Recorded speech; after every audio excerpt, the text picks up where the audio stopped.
जो लड़की 4 दिन के लिए सिर्फ घर पे रहने के लिए आई थी पायल के, और उसका पति खा गई। और उस टाइम पायल को मैं जानती नहीं थी, कृतिका को नहीं जानती थी, नॉट इवन अरमान को नहीं जानती थी।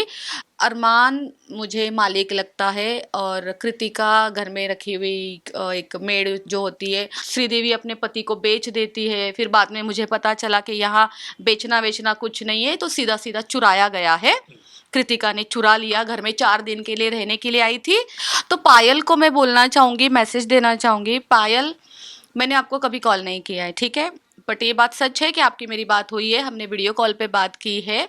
भाभी सुंदर है, सुंदर दिखती है, इस पे थप्पड़ मारा गया है जो सबको बुरा लगा है, मुझे अकेली को नहीं, सब। बहुत बहुत स्वागत है आपका डेली रिपोर्टर पर। Thank you very much. इस बार भी, और सबसे पहले ये जानना चाहूंगा, बड़े दिनों बाद हम लोग मिल रहे हैं, तो मैं गुड टू सी यू। और कैसे हैं आप?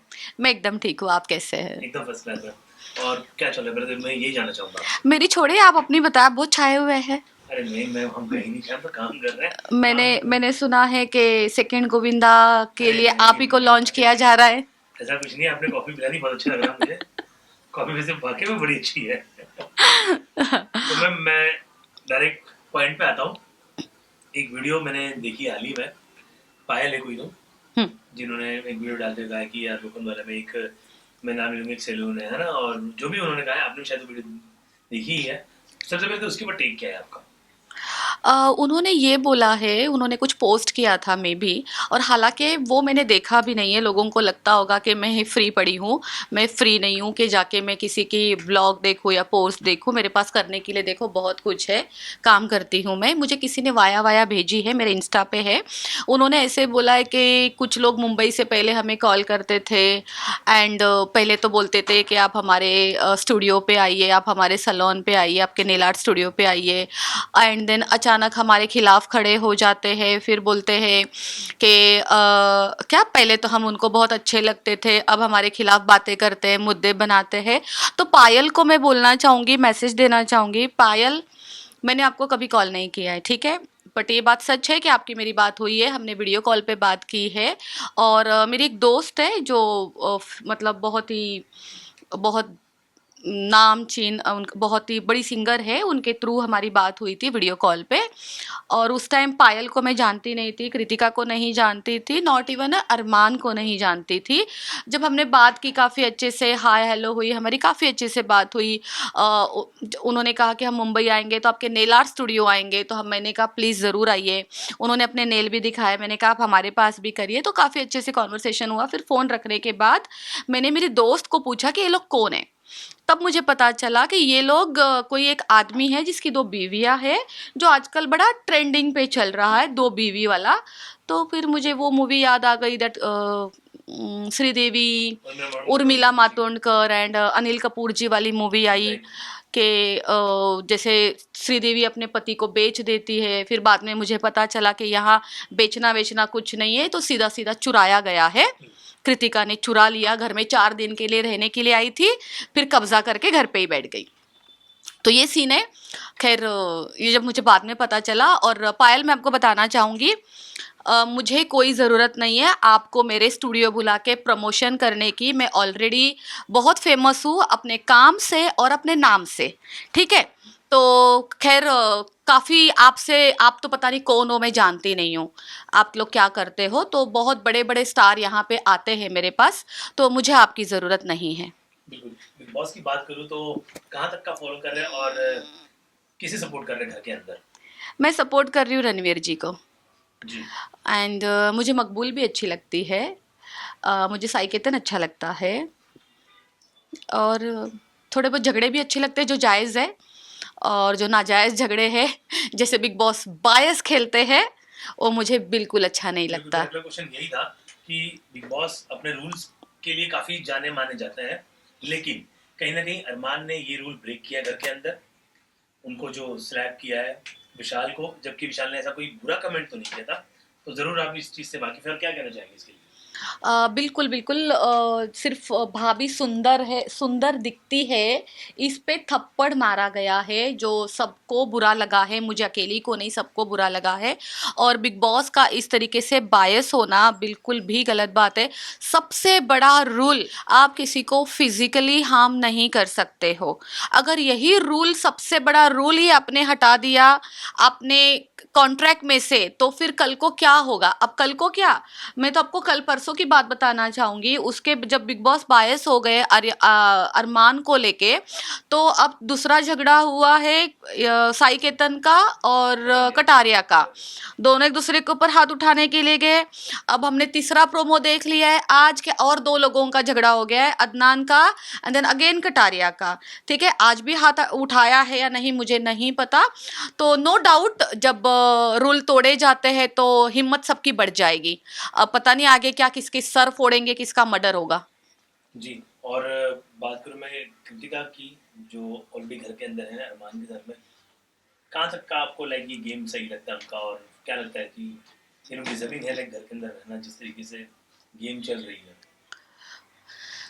देखो ये तीन लोगों में से सिर्फ अगर ये नॉर्मल हस्बैंड वाइफ होते ना तो ज़रूर मैं कहती कि हाँ वो सही जगह पे है, सही है।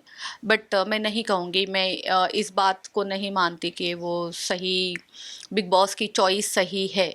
बिल्कुल भी नहीं है, ये सरासर ज़्यादती की गई है। जहाँ पे सब अकेले अकेले खेलने के लिए आए और फिर इनको पूरे तीन तीन साथ में, देन उसके बाद एक आउट हो जाते, फिर अभी दो लोग साथ में खेल रहे हैं।